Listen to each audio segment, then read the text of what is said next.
Fernando Cheye. El talón de hierro de Jack London. No solo una distopía. Jack London, el escritor norteamericano más leído a comienzos del siglo XX, no escribió únicamente novelas de aventuras. Este artículo se centra en el estudio de El talón de hierro, una de las obras más representativas de su literatura política y social, quizá su línea más importante y extrañamente más desconocida. A modo de prólogo. En el mes de noviembre se estarán cumpliendo 100 años de la muerte del escritor norteamericano Jack London. Con respecto a esa fecha, el próximo mes de agosto, entre los días 24 y 27, el Parlamento Nacional de Escritores de Colombia, en su 14ª edición, estará homenajeando la figura del autor de Colmillo Blanco. Como miembro coordinador del Parlamento y participante del encuentro que se realizará, estaré presentando, en esta ocasión, una ponencia sobre la literatura política de Jack London. Mucho se ha escrito de London, aventurero, de sus cuentos de la lejana Alaska, de novelas como La llamada de lo salvaje, El lobo de mar o la referida Colmillo Blanco.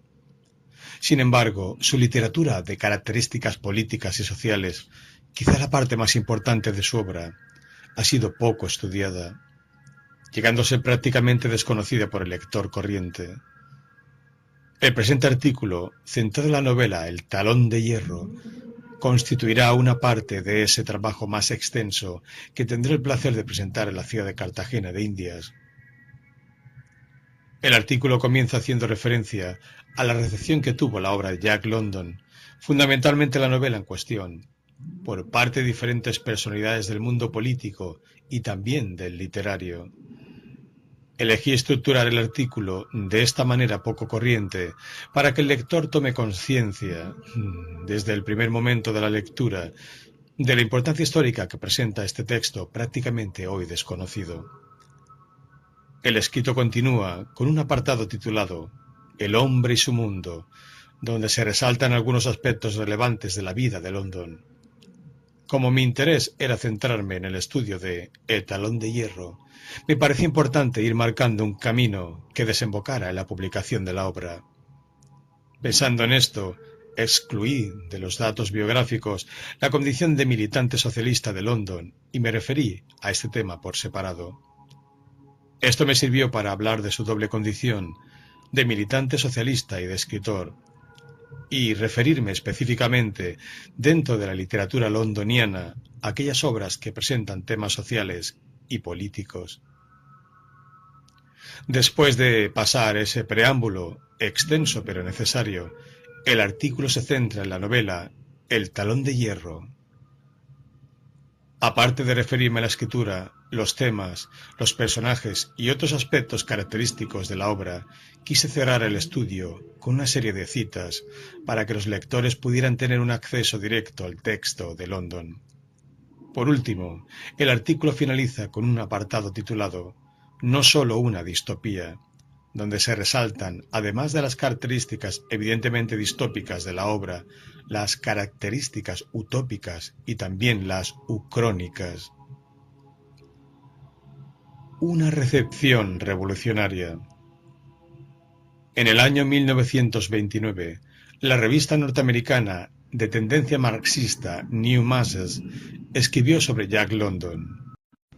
Un verdadero escritor proletario no solo debe escribir para la clase trabajadora, sino que debe ser leído por la clase trabajadora. Un verdadero escritor proletario no solo debe usar su vida proletaria como material para sus libros. En estos debe arder el espíritu de la rebeldía. Jack London era un auténtico escritor proletario, el primero y hasta ahora el único escritor proletario de genio de los Estados Unidos. Los obreros que leen a Jack London. Es el único escritor al que han leído todos. Es la sola experiencia literaria que tienen en común. Los obreros de las fábricas, los peones del campo, los marinos, los mineros, los vendedores de diarios lo leen y lo releen. es el escritor más popular entre la clase obrera de los Estados Unidos. Esto se escribió cuando ya han pasado 13 años de la muerte del autor y 21 años de la publicación de El Talón de Hierro, obra con la que se trabajará en el presente estudio por ser una de las más representativas de la literatura política del autor norteamericano. En el mismo sentido de la revista, Irving Stone, su principal biógrafo, refirió: el relato de London, Los favoritos de Midas, fue la primera narración proletaria que tuvo repercusión nacional en los Estados Unidos. A ella siguió El sueño del socialista Debs, que predijo la huelga general de San Francisco de 1934, y El talón de hierro, que vaticinó el sistema de terror del fascismo. Después de su muerte, los críticos pudieron disentir sobre diversos aspectos de su labor, pero hubo un punto incontrovertible. Jack London fue el padre de la literatura proletaria de los Estados Unidos. El Talón de Hierro fue un libro celebrado tanto por hombres de la literatura como por intelectuales revolucionarios de diferentes países. Nikolai Bukharin, editor de Pravda, periódico del Partido Comunista de la Unión Soviética y teórico oficial de la URSS en la década del 20, destacó dentro de la literatura norteamericana únicamente a El Talón de Hierro. En la URSS se llegaron a publicar 56 ediciones de las obras de London, cifra que superó los 6 millones de ejemplares sobre El Talón de Hierro. Conocida es la carta que León Trotsky envía en 1937 a Joan London, hija del escritor. Allí expresaba: hay que destacar muy particularmente el papel que Jack London atribuye en la evolución de la humanidad a la burocracia y la aristocracia obrera. Gracias a su apoyo, la plutocracia americana logrará aplastar el levantamiento de los obreros y mantener su dictadura de hierro en los 3 siglos venideros. No es difícil imaginar la incredulidad condescendiente con la que el pensamiento socialista oficial de entonces acogió las previsiones terribles de Jack London. Se puede afirmar con certeza que en 1907 no había un marxista revolucionario, sin exceptuar a Lenin y Rosa Luxemburgo, que se representara con tal plenitud la perspectiva funesta de la unión entre el capital financiero y la aristocracia obrera. Esto basta para definir el valor específico de la novela. Continuando con las apreciaciones soviéticas sobre la obra de London, no solo de El Talón de Hierro, se cuenta que el propio Lenin poseía en el Kremlin varios libros del autor norteamericano. Para el líder de la Revolución de Octubre, lo más importante de la obra de London fue la crítica que realizó sobre el revisionismo y oportunismo del Partido Socialista de los Estados Unidos.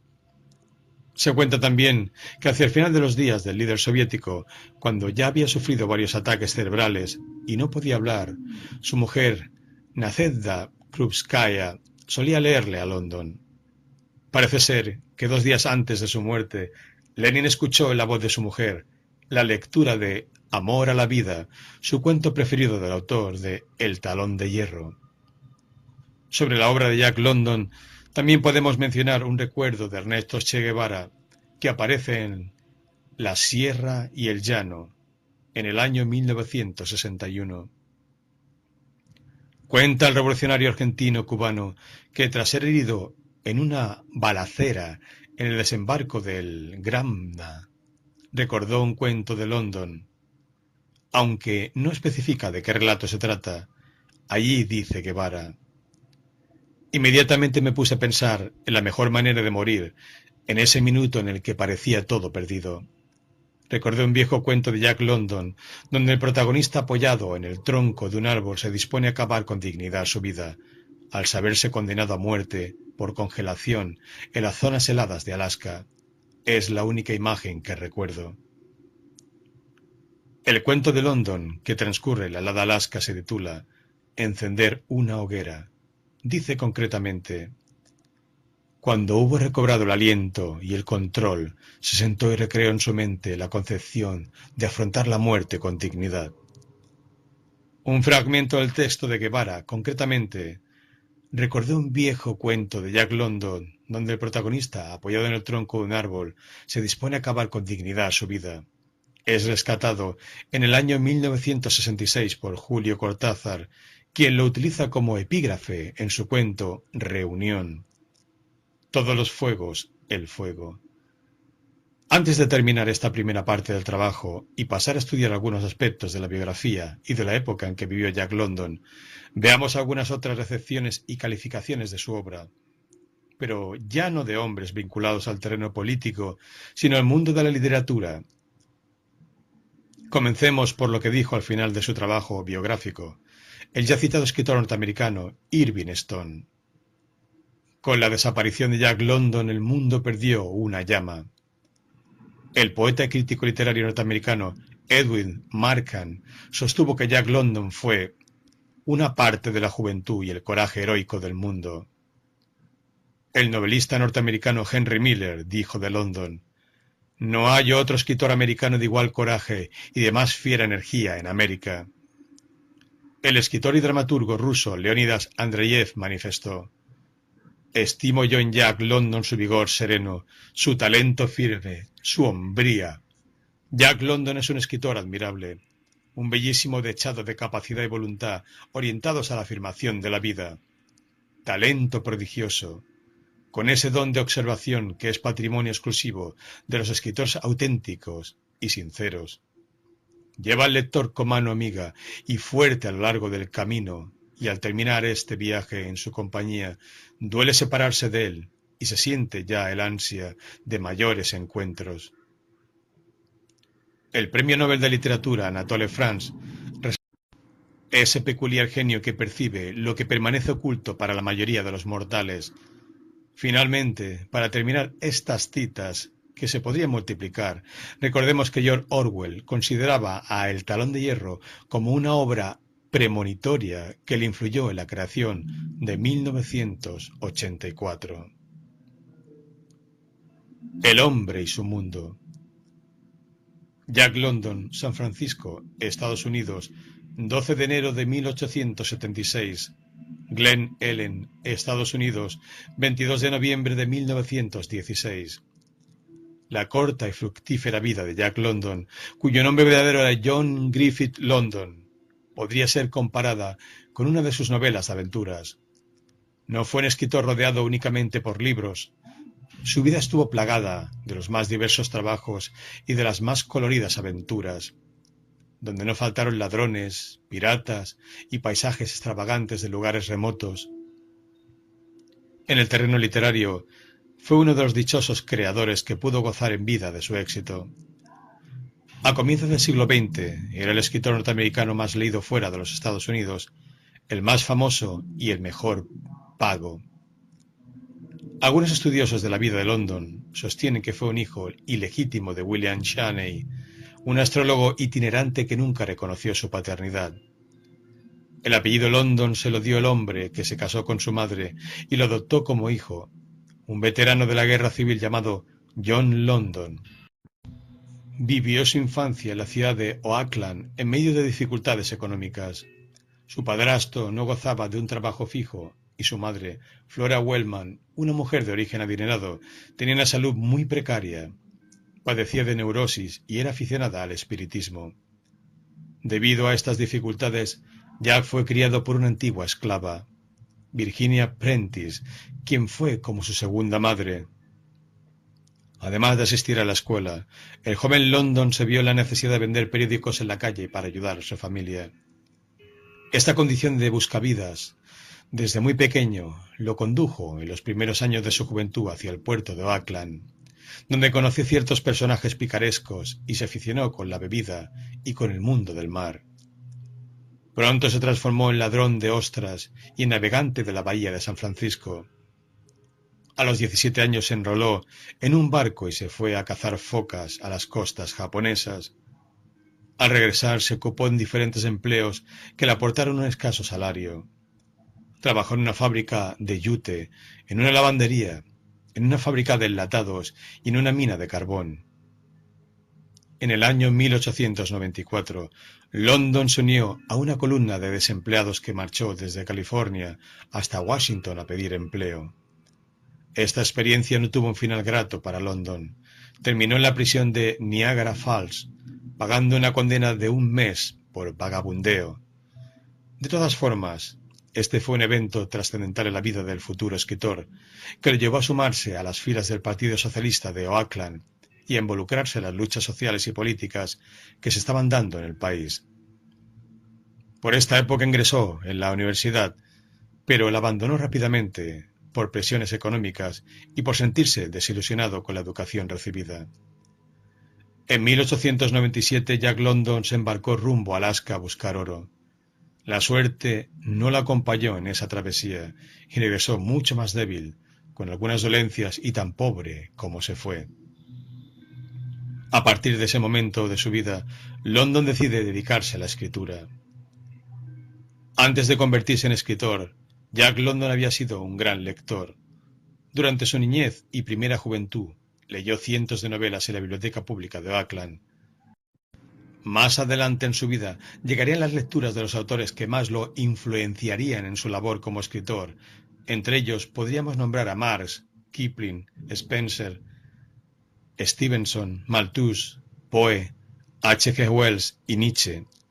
La primera referencia que se tiene de London como escritor es de cuando el joven contaba tan solo con 17 años. A esa edad ganó el primer premio de un concurso periodístico con la descripción de un tifón, una de las tantas experiencias que había vivido en su labor de marinero. Pero es tras su regreso de Alaska cuando London alquila una máquina de escribir y se propone seriamente convertirse en escritor. En su autobiografía novelada, Martin Eden, London se refiere a este momento de su vida de la siguiente forma: y entonces, restrellante de luz, brotó la idea, escribiría, sería uno de los ojos del mundo, uno de los corazones a través de los cuales siente ese mundo y uno de los oídos a través de los cuales el mundo oye. En prosa y en verso, sobre hechos reales e imaginarios, escribiría.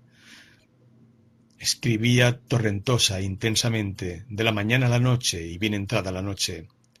Era el suyo un continuo estado febril. La gloria de crear, que se suponía atributo exclusivo de los dioses, era suya. En un principio las cosas no le fueron fáciles.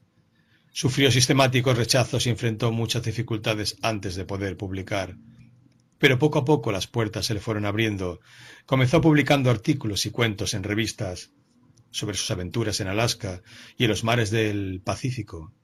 Luego llegaron los primeros triunfos y rápidamente el éxito con obras como La llamada de la selva, El lobo de mar, Colmillo blanco, El silencio blanco, La expedición del pirata, Cuentos de los mares del sur, entre otras.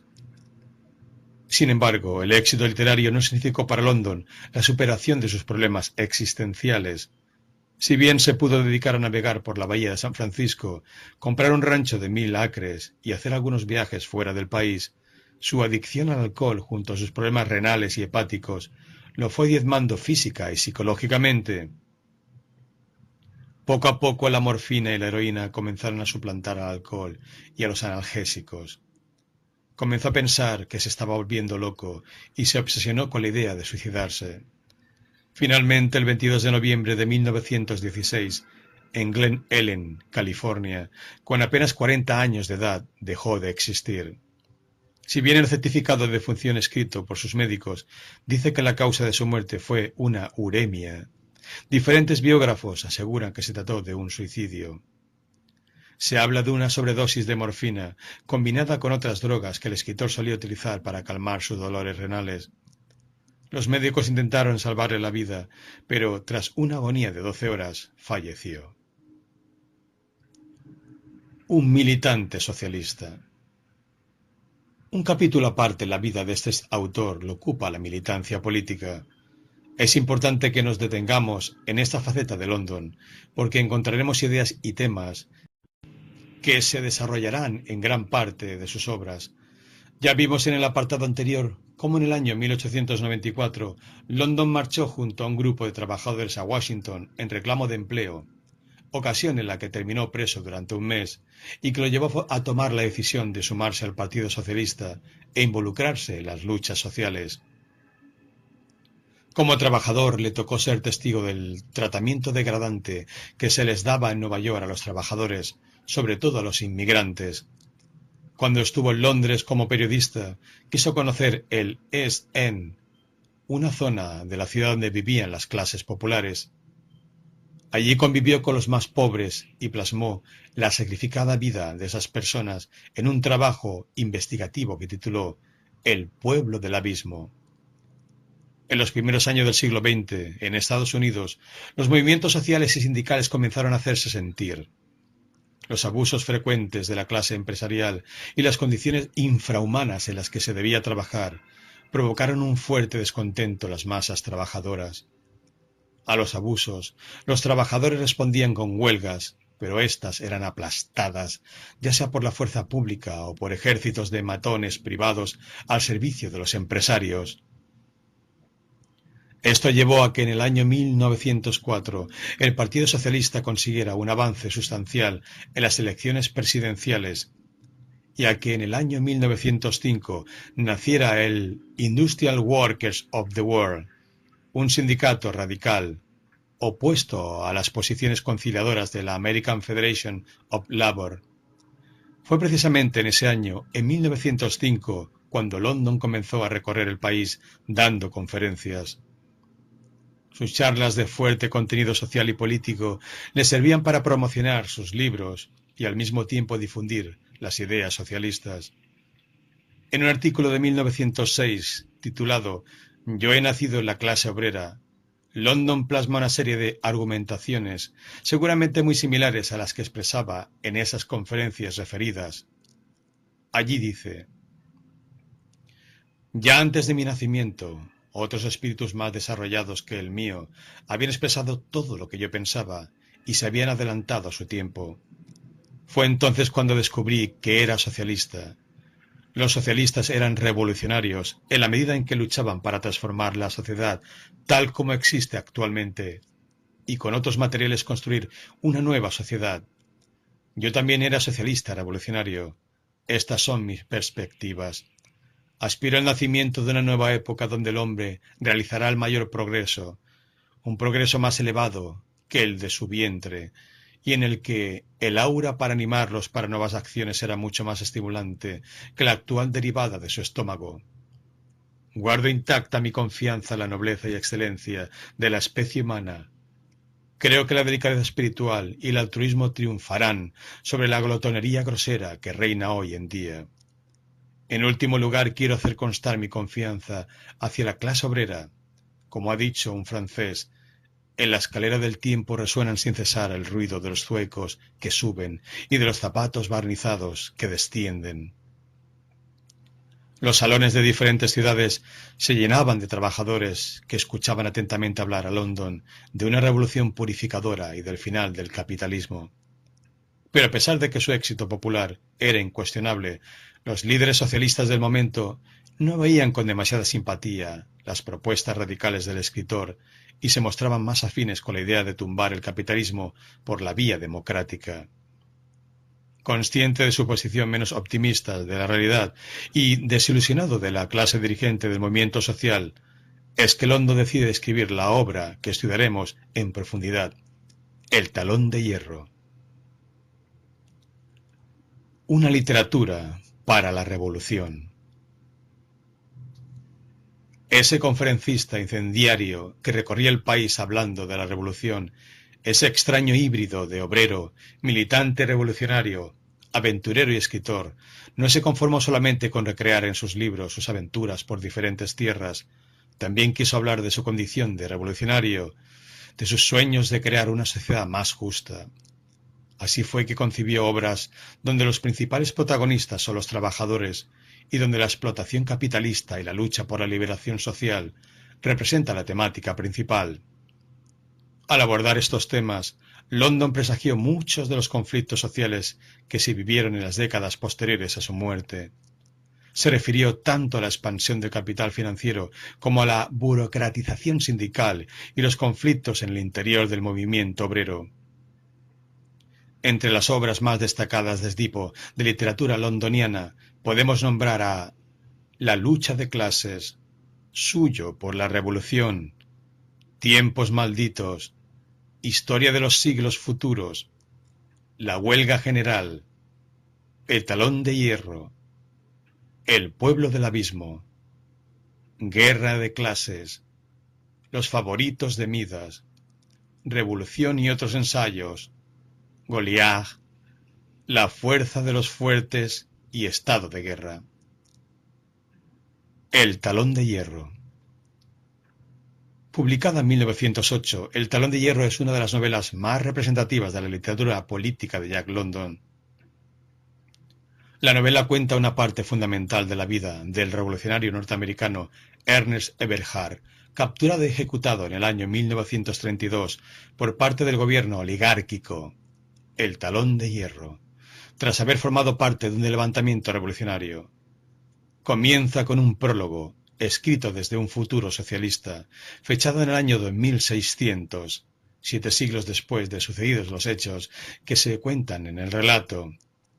Anthony Meredith, ficticio personaje que firma el prólogo y una de las dos voces narrativas de la novela, asegura haber encontrado el manuscrito perteneciente a Avis Everhard, una joven de la alta sociedad, quien se enamora de Ernest, se casa con él y pasa también a ser una activista revolucionaria.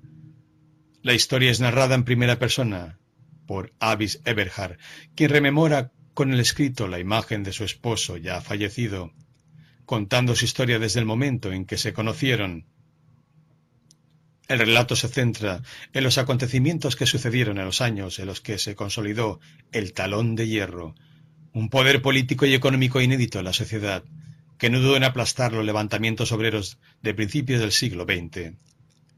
Avis Everhard, a quien podríamos llamar la narradora principal, nos cuenta los acontecimientos como una verdadera testigo de los hechos, hasta que su relato se interrumpe bruscamente.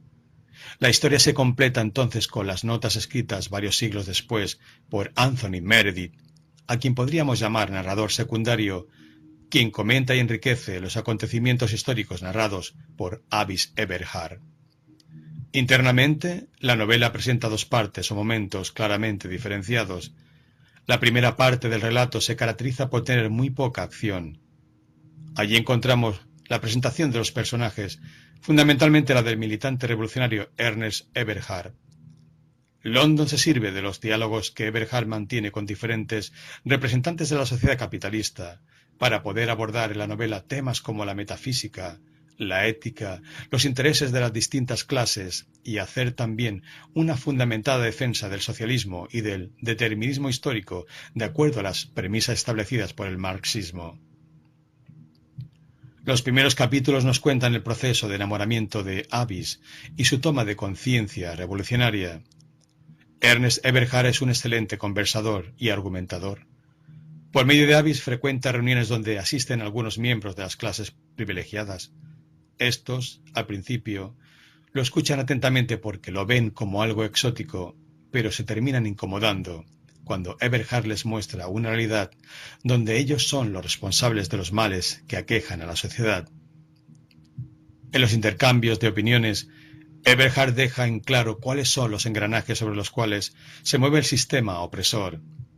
Conscientes del peligro que significa Ernest Everhard para sus intereses, los miembros de la oligarquía comienzan a tratar por todos los medios de frenar el ascenso político del joven revolucionario. En la segunda parte, la narración se centra en la consolidación de la dictadura de la oligarquía, el Talón de Hierro.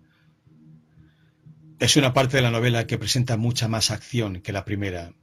Se cuenta como en el año 1912 estuvo a punto de concretarse un enfrentamiento bélico entre Estados Unidos y Alemania, pero una huelga general, llevada adelante por trabajadores socialistas de ambas naciones, abortó el enfrentamiento. Tras la huelga, hay un triunfo revolucionario en Alemania y en Estados Unidos. La lucha social se radicaliza. Para enfrentar este panorama, los poderes económicos norteamericanos compran a los sindicatos más importantes, ferrocarriles, acero y metalúrgicos. De esta forma el movimiento obrero se ve debilitado y los capitalistas deciden imponer una tenaz tiranía, el Talón de Hierro. La oligarquía junto a ese grupo de trabajadores comprados asume el poder total de la sociedad, mientras la gran mayoría de la población trabajadora cae en la miseria más extrema, conformando lo que en la novela se denomina el pueblo del abismo.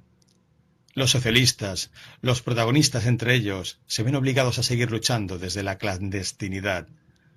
Hay dos revueltas referidas en la novela.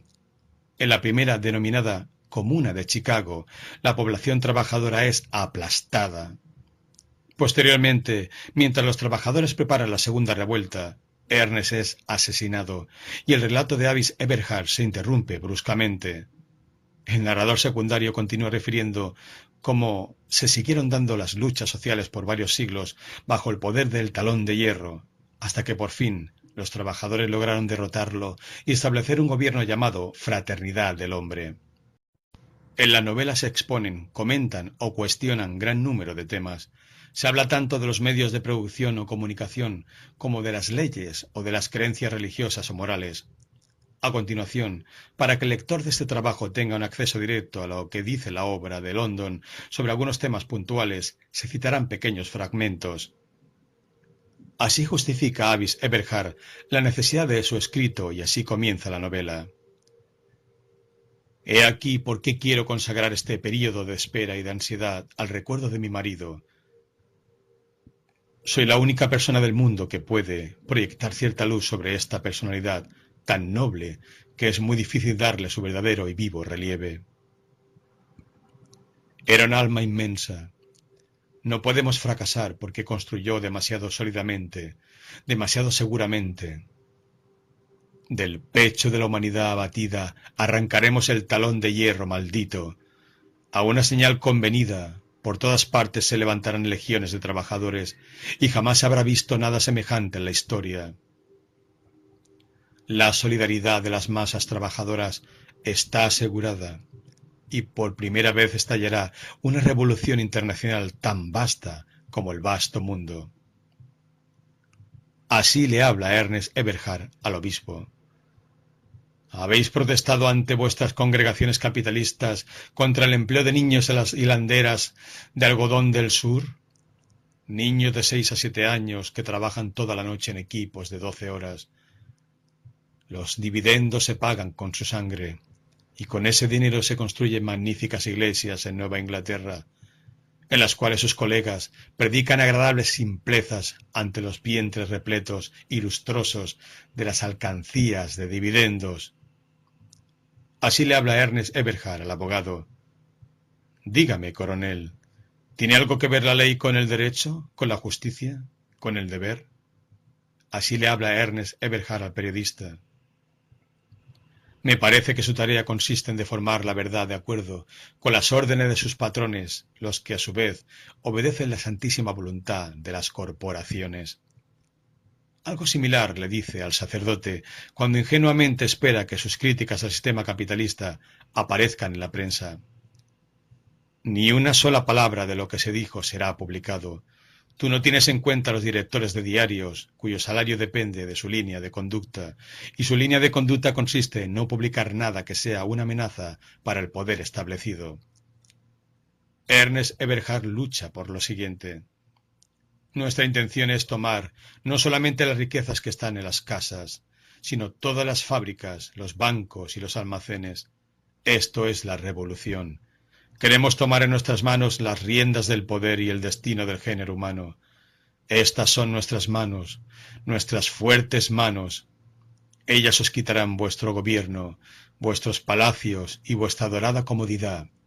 Y llegará el día en que tendréis que trabajar con vuestras manos para ganaros el pan, como lo hace el campesino en el campo o el hortera reblandecido en vuestras metrópolis. Aquí están nuestras manos. Miradlas, son puños sólidos. Sobre la desigualdad en el reparto de los beneficios de la industrialización, Ernest Eberhard dice: 5 hombres bastan ahora para producir pan para 1000 personas. Un solo hombre puede producir tela de algodón para 250 personas, lana para 300 y calzado para 1000. uno se sentiría inclinado a concluir que con una buena administración de la sociedad, el individuo civilizado moderno debería vivir mucho más cómodamente que el hombre prehistórico. ¿Ocurre así?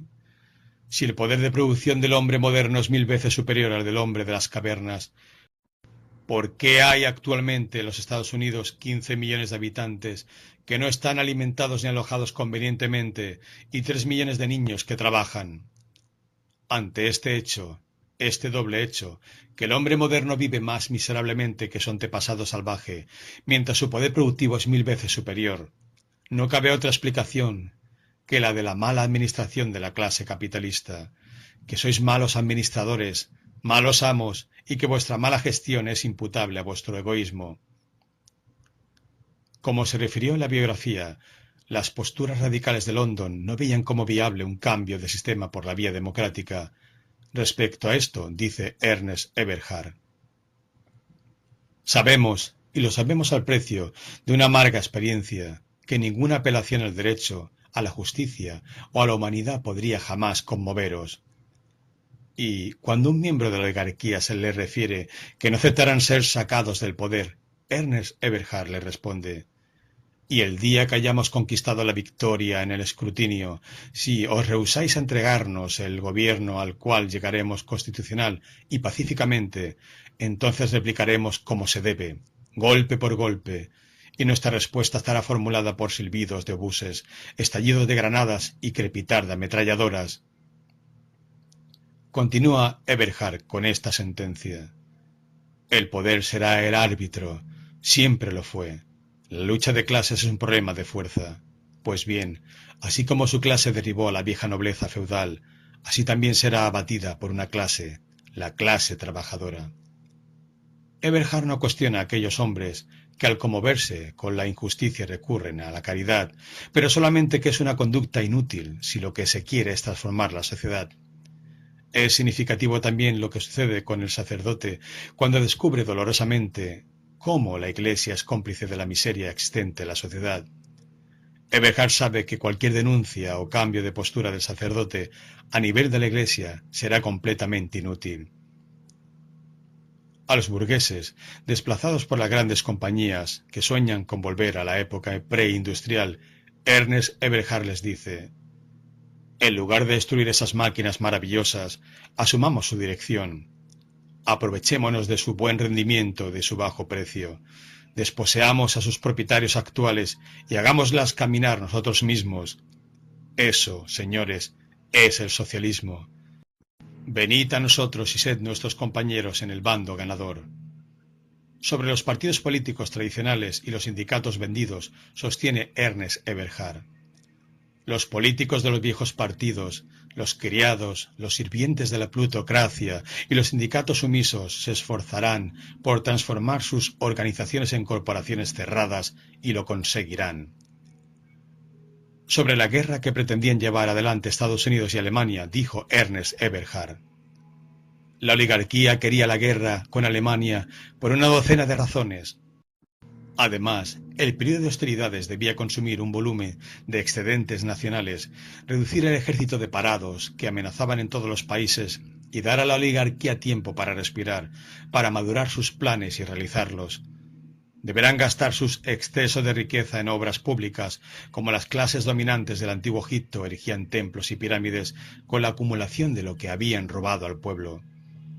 Finalmente, en cuanto a la conducta que debían llevar adelante las masas trabajadoras para tumbar el talón de hierro, Ernest Eberhard sostenía: es inútil, estamos derrotados por anticipado. El talón de hierro está ahí. Había puesto mis esperanzas en una victoria pacífica, lograda gracias a las urnas. Seremos despojados de las escasas libertades que nos quedan. El talón de hierro pisoteará nuestras caras. Ya no cabe esperar otra cosa que una sangrienta revolución de la clase trabajadora. Naturalmente, lograremos la victoria, pero me estremezco al pensar en lo que nos costará. No solo una distopía. Para finalizar el artículo, una pequeña reflexión sobre este punto. El talón de hierro es una novela que fácilmente podríamos catalogar como distópica. Los hechos transcurren en un futuro próximo al tiempo en que fue publicada. Es, una obra de anticipación que advierte sobre una posible sociedad futura gobernada por un régimen tiránico que controla la economía, la información, la justicia, mientras los trabajadores viven en condiciones miserables. Pero si bien la descripción social dejada por Avis Eberhard nos muestra una sociedad distópica que la podríamos ver como una anticipación o advertencia de los regímenes fascistas de la Europa de entreguerras, también encontramos en la novela elementos utópicos y ucrónicos. Utópica es la sociedad por la que lucha Ernest Eberhard y su esposa, una sociedad igualitaria, justa, libre y pacífica. Si bien este tipo de sociedad se termina estableciendo y es de donde se publica el manuscrito, en la novela no aparece descrita, aunque siempre esté presente en los sueños de los protagonistas. London, en esta obra, en lugar de mostrarnos una utopía socialista, nos muestra la lucha de los personajes para llegar a ella en medio de una sociedad de características distópicas. En cuanto al factor ucrónico, en menor medida también está presente. Si bien en la obra no encontramos un punto Jonbar donde la realidad histórica toma otro rumbo, si es una novela que al igual que las ucronías está anclada en un lugar histórico real, leyendo El Talón de Hierro vemos que también es válida la pregunta que podemos establecer en toda ucronía. ¿Qué hubiera pasado si... El Talón de Hierro, al igual que este tipo de obras, conjetura y especula sobre cómo hubiera sido la vida si un régimen como el de allí descrito hubiera triunfado.